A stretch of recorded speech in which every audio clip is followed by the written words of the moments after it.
What's up, vinyl community? This is Andy. I'm making a video from my hotel in Cleveland, Ohio. I've been here for 3 days, almost 4 days, doing work. But today, finally, it's my last night. Before dinner, between work and dinner, I was able to get my colleague to drop me off at a record shop, which I felt really nerdy asking him to do. But it's a record shop here in Cleveland called Separate Reality. They specialize in psych and prog, but they had some amazing jazz, and I grabbed as much as I could convince myself was reasonable. So I'm going to show these records. I'm going to start with the least interesting and work at least, in my opinion, you might find some things more interesting than I do. But I'm going to start with what I find the least interesting and work my way up to the thing that I am shocked to have been able to pick up tonight. Okay. So the first one, this is something I had seen around and listened to at the end of an ear, I think, but their copy was a little beat up. This is Max Roach, Sonny Clark, George Duvivier, I think that's how you say it. It's just a trio record, just kind of straight ahead stuff, but still really good. Sonny Clark, Time Records, but I don't have any real knowledge of Time Records or anything like that. I don't have anything on that label. Picked it up. These are the stacks at this place. This place is funny because this record shop here in Cleveland, the stacks are all super overpriced if you just look at the prices. Not all, but for the most part, you would say, "Oh, that's overpriced." But once you kind of like talk to the guy, the owner, you immediately get the sense that this is more like a record show type of place. Like this guy goes around to conventions and stuff, and so really there's a lot of room to move the price around by putting a couple records together. And he and I went back and forth a little bit on these records, which is the only reason I ended up with some amazing records that I usually wouldn't buy at eBay prices or at Discogs prices. Okay, now I'm going to get to the stuff that super collectible, rare stuff that he had in a back room. I knew about it because I had seen one of them on eBay, and I went in and I said, "Oh, hey, I saw that on eBay. Can I check it out?" And then he showed me back to the room. I said, "Okay, let me get all of these," many of which he hadn't posted yet. So first one, I showed you guys Kenny Dorram Una Mas recently. I purchased that. Well, here's Kenny Dorram Trompota Toccata. This is, I think this is the record just before Una Mas or just after. They were right around the same time. This one has Flanagan, Richard Davis, Albert Heath, Joe Henderson. 26 years, so it must be like 1965 release. That's the original inner sleeve, and it is a first pressing. For sure, it has Van Gelder in the dead wax, ear in the dead wax. It's pretty good shape. I would say maybe it just misses VG plus. I'll have to go and play it. There's a scratch, like a tiny little scratch that'll probably take like 20 seconds on the intro track on side one. And so I was actually not sure if I was going to buy that, and then I sort of stepped back and I said, I never see that record. There's no way I'm going to see a better copy of that record anytime soon that I can afford. And so in the grand scheme of things, it was cheap, and so I bought it. So I'll let you guys know how it sounds in the next video. Okay, next one. Man, I was on eBay recently, put this on my watch list, put a bid in, thought, okay, I gotta be like $20 over the second bid when I put it in. Maybe there's a chance I'll win it.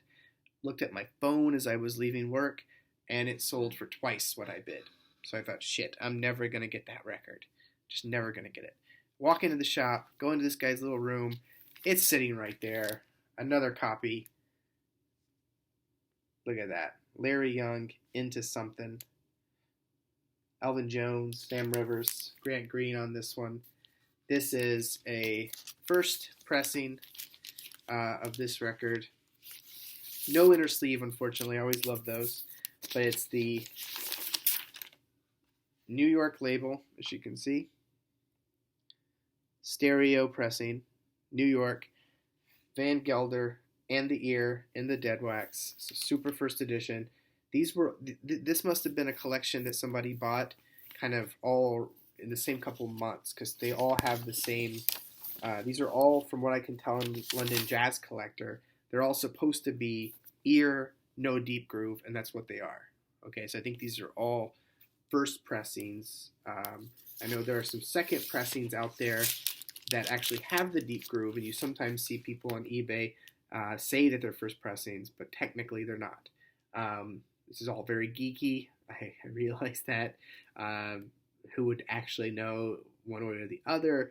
But the London Jazz Collector is a great resource, and so I learned from him that these should all have no deep groove, but they should have the ear. Man, look at that cover. That is such a cool cover.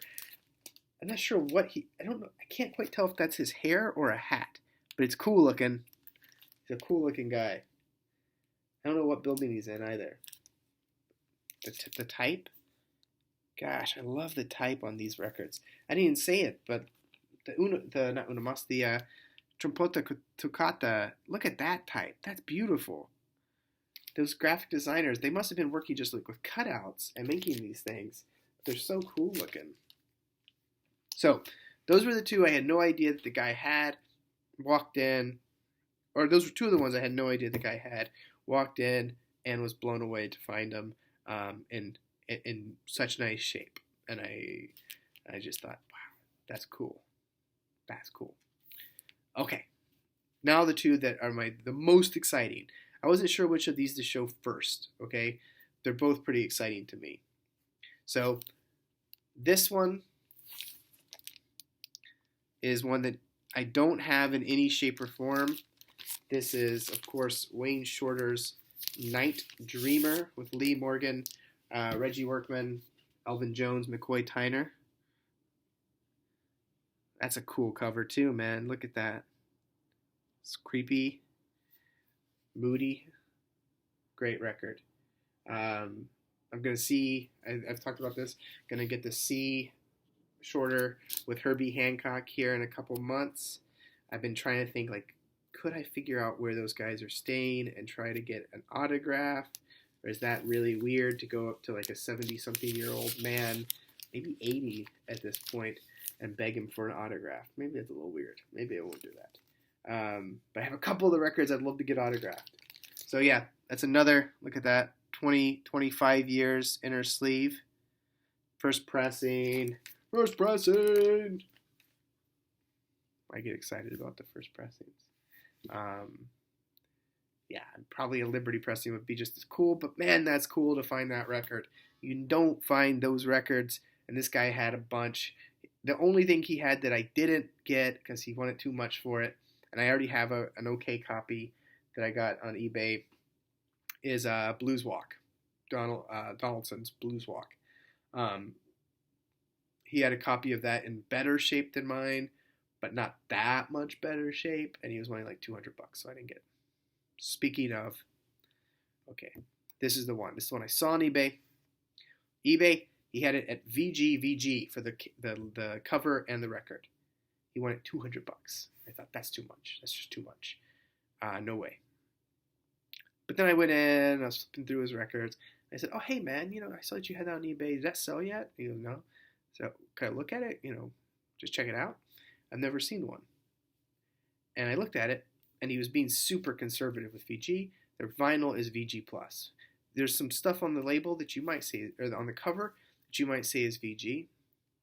But let me talk a little bit more, right? Let me show it to you. This is the one, Grail for me, Grail for me, Grail for you, Grail for us all. Well, maybe not. For me, Out to Lunch, Eric Dolphy. I know I've shown this record a couple times probably because I've gone through multiple copies. I keep going for earlier and earlier pressings, but I don't have to do that anymore because this is the earliest stereo pressing that you can get. It says Out to Lunch, the old, before the sale to Liberty, 25 years, inner sleeve. These almost all had inner sleeves. I love those. You get to see what they were selling back then. You just think, oh, if only I had a time machine. I could go back and buy these cool records. Jackie McLean, One Step Beyond's on the sleeve for this. But New York pressing. Ear, Van Gelder, no deep groove. Again, wonderful resource that is London Jazz Collector. I'm almost certain from reading that website that the true first pressing of Out to Lunch should not have deep groove on either side. There were second pressings that were still with the ear that have deep groove on one side. I would say the record, VG+, the cover, that's probably VG-ish. It's got a little tear there. But I am perfectly happy to have a slight tear in the top of my cover. I'm perfectly happy with that because I got some badass records on my trip here. I'm very happy to come back to Cleveland, check out this guy's shop. I talked to my Uber driver when I came in from the airport. He told me about another really cool shop. Yeah, you find this stuff in cities sometimes, right? Like, this guy has stuff that I don't see in Austin. Austin has stuff that I don't see here. It's what makes travel for work tolerable, but you get to go out to do this kind of stuff. Otherwise, I would be in my hotel watching football or whatever, and I would not have much fun. But I got some awesome records. All right, guys. I'll make another video in the next couple days because I won a couple of lots on eBay before I left for my trip, and those should be at my house by now. One of them had a ton of jazz, maybe another super rare record in that if I get lucky, if I get really lucky. So if I get lucky, I'll let you know. If I don't, I'll still make the video.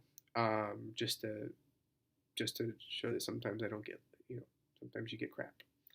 Maybe I got crap. I don't know yet. We can do. And then, and I got a Kinks Lot. I bought a Kinks Lot. So I'll show those as well.